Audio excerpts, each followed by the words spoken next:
Olá, eu sou Maria Vitória. E eu sou o Gustavo.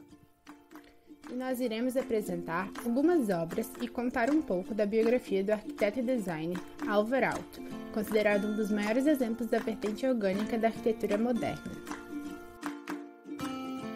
No dia 3 de fevereiro de 1898, nasce Hugo Álvar Henrik Aalto, o Álvar Aalto, na Finlândia, na cidade de Cortene, a qual estava vivendo sob o domínio do Império Russo. Em 1903, ainda criança, Álvar Aalto mudou-se para a cidade de Jyväskylä, a qual seria de grande importância para sua carreira no futuro. Em 1916, Álvar Aalto ingressou no Instituto Técnico de Helsinki. Entretanto, ele não conseguiu prosseguir com seus estudos, pois o país foi paralisado pela eclosão de uma guerra civil pela independência da Finlândia, da qual Álvar Aalto participou ao lado do Exército Branco, que se opunha ao Vermelho, ligado à Rússia. Em 1921, com o fim das hostilidades, Álvar Aalto gradua-se em arquitetura e, em seguida, inicia uma excursão por diversos países da Europa. No ano seguinte, em 1922, Álvar Aalto retorna para a cidade de Jyväskylä, onde inicia seus trabalhos. Seu primeiro projeto foi a casa de seus pais. No ano de 1923, Álvar Aalto abre seu próprio escritório na cidade onde vivera sua infância. Em 1925, casou-se com Alino Marzio, sua colega de faculdade, que também foi sua colaboradora profissional durante toda a sua vida. O casal teve 2 filhos. Os anos entre 1927 e 1933 foram muito significativos para a carreira de Álvar Aalto. Ele foi responsável por projetar 3 edifícios que o tornaram o arquiteto mais avançado da Finlândia e lhe trouxeram reconhecimento mundial.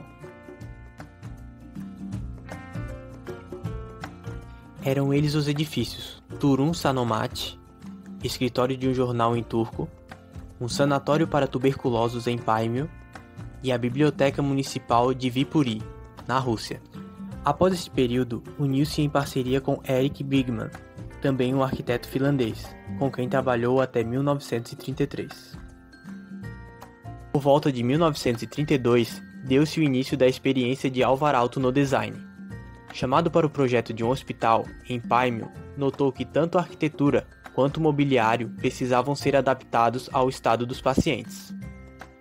A primeira coisa que descobri foi que as habitações de modo geral eram projetadas para pessoas na posição vertical, e não para as pessoas que passam os dias estendidas na cama.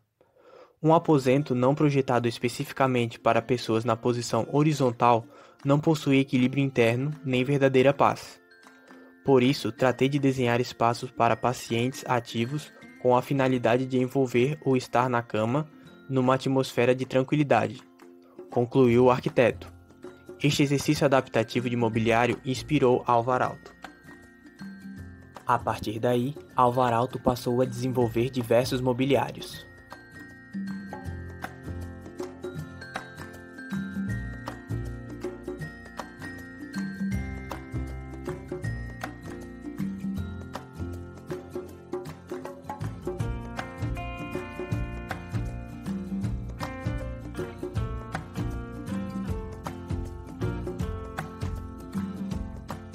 Em 1933. Neste ano, finalmente Álvar Aalto mudou-se para a capital Helsinki.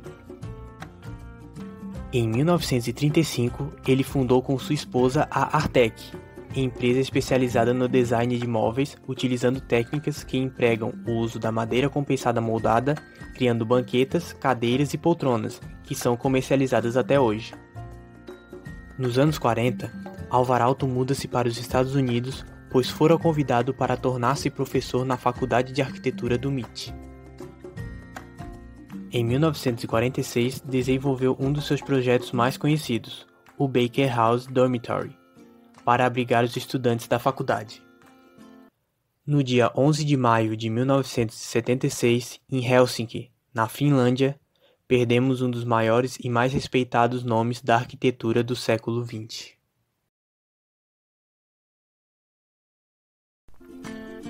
Agora, iremos conhecer um pouco mais sobre algumas das mais importantes obras da carreira desse grande arquiteto finlandês.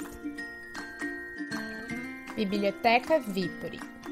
Alvar Aalto venceu o concurso para projetar a biblioteca da cidade de Viipuri em 1927. Viipuri era uma cidade portuária localizada perto da fronteira oriental da Finlândia com a URSS. Após a Guerra de Inverno de 1939 e 40, o governo finlandês cedeu oficialmente a cidade à União Soviética, que, localizada no centro dos combates, perdeu mais da metade de seus prédios. Contra as probabilidades, a biblioteca sobreviveu às guerras, sendo abandonada e deixada em ruínas. No final da década de 1950, o interesse na cidade levou à primeira reforma do prédio por arquitetos soviéticos. O edifício continuou então a servir como uma biblioteca para a crescente população da atual Viborg.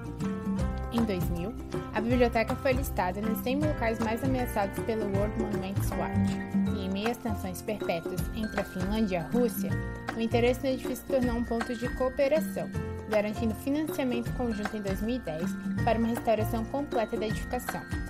A biblioteca foi uma experiência para Aalto, onde iniciou seus estudos sobre iluminação natural, criando uma claraboia cônica, que canalizaria a luz do dia sem permitir raios solares diretos. Além disso, ele enriqueceu as purezas formais do moderno com materiais típicos da arquitetura finlandesa. O concreto e o vidro da fachada encontram um contraste agradável com os acabamentos de madeira do interior. Sanatório Paimio. Alvar Aalto também venceu um concurso para projeto em 1929 na cidade de Paimio, na Finlândia. A ideia principal era um edifício que promovesse a cura e a reabilitação de pacientes com tuberculose, ou, nas palavras de Aalto, um edifício projetado como um dispositivo médico. O complexo funcional possui uma abordagem muito humana, típica de Aalto, que é sentida principalmente em seus elementos, cores e detalhes. Os móveis também foram projetados pelo arquiteto, como a cadeira Paimio, famosa por seu design ergonômico. O prédio serviu exclusivamente como sanatório de tuberculose até o início dos anos 1960, quando foi convertido em hospital geral. Desde 2014, o edifício, no entanto, funciona como centro de reabilitação privado para crianças. Atualmente, o projeto é indicado para entrar na lista de Patrimônio Mundial da Unesco. Casa da Cultura. Construída como a sede do Partido Comunista Finlandês, a Casa da Cultura se estabeleceu como uma das mais populares salas de concerto de Helsinki, capital da Finlândia. O projeto, iniciado em 1955 e concluído em 1958, é composto por um bloco retilíneo de escritórios revestido em cobre, um auditório curvo de tijolos cerâmicos e uma grande cobertura que os une. A proposta decorre da variedade de programas que se pretendia realizar. Servir como sede de um partido político significava que a instalação teria de ser equipada para negócios administrativos e eventos públicos. O edifício de tijolos ondulantes do auditório apresenta-se como uma ampla e assimétrica concha. Internamente é forjado em concreto, madeira e azulejos. O bloco administrativo é composto por uma ala de escritórios revestida em cobre. A natureza formal do edifício é apropriada para seu uso para negócios burocráticos. A Casa da Cultura continua a servir como sala de concertos de Helsinki desde sua conclusão. O tempo não manchou seu brilho original e o edifício continua a ser uma das mais emblemáticas obras de Aalto da década de 1950.